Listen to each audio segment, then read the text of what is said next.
বৌমা ঘুম ভাঙলো মা?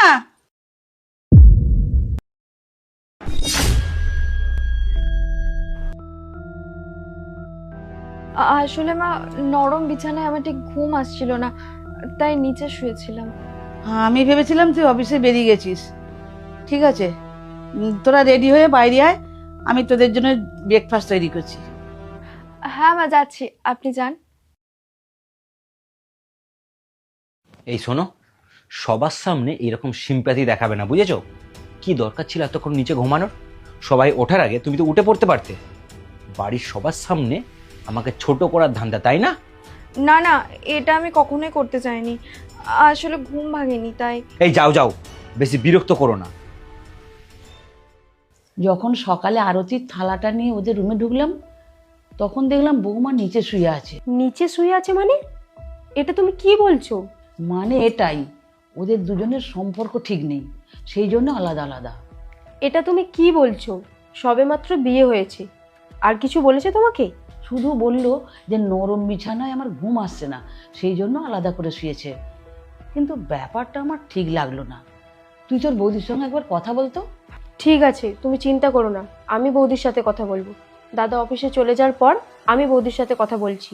আর হয়তো একটু কথা কাটাকাটি হয়েছে, সেই জন্য হতে পারে। হ্যাঁ, তুই একটু তোর বৌদির সাথে কথা বলে দেখ কি ব্যাপার। বৌদি, সব ঠিক আছে তো? হ্যাঁ, সব ঠিকই আছে। না মানে আমি বলছি, দাদা আর তোমার মধ্যে সবকিছু ঠিক আছে তো? হ্যাঁ, সবকিছু ভালোই চলছে। কেন, মা কিছু বলেছে তোমায়? সত্যি বলতে, মা যখন আজকে সকালে তোমাদের রুমে গিয়েছিল, তখন তুমি নিচে শুয়েছিলে, আর দাদা ফোনে কার সাথে একটা কথা বলছিল। আর মা হয়ে তার চোখে এটা তো খারাপ লাগবেই, তাই না? তাই বলছি, তোমাদের নতুন বিয়ে হয়েছে, তোমাদের দুজনের মধ্যে যদি কোনো সমস্যা থাকে, তাহলে তুমি আমাকে শেয়ার করতে পারো। আমি তো তোমার বোনেরই মতো। আরে এসব কিছুই না। তোমরা তো জানো আমার পরিবার বলতে কিছুই নেই। একটা কেক দোকানে কাজ করতাম আর ওখানে নিচেই ঘুমোতাম। সেই হিসাবে আমারও অভ্যেস হয়ে গেছে নিচে ঘুমানো।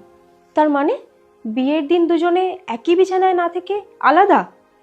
দেখো, তুমি তো আমার দিদির মতো, তাই আমি তোমাকেই বলছি, যদি কিছু সমস্যা হয়ে থাকে তাহলে তুমি আমাকে শেয়ার করতে পারো, আমি কিছু সলিউশনও দিতে পারি। আর মা তো তোমার সাথে এই ব্যাপারে কথা বলতে পারবে না, তাই তুমি আমাকেই বলতে পারো। কি আর বলবো তোমায়, তোমার দাদা তো আমাকে সবসময় বলে সে নাকি আমার সাথে কমফোর্টেবল না।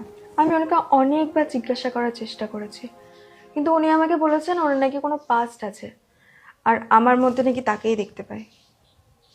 আমি তোমাদেরকেও অনেকবার বলার চেষ্টা করেছি, কিন্তু সাহসে কুলায়নি। এতে আমার কি দোষ বলো? তোমার মাই তো আমাকে এই বাড়িতে বৌমা করে এনেছেন।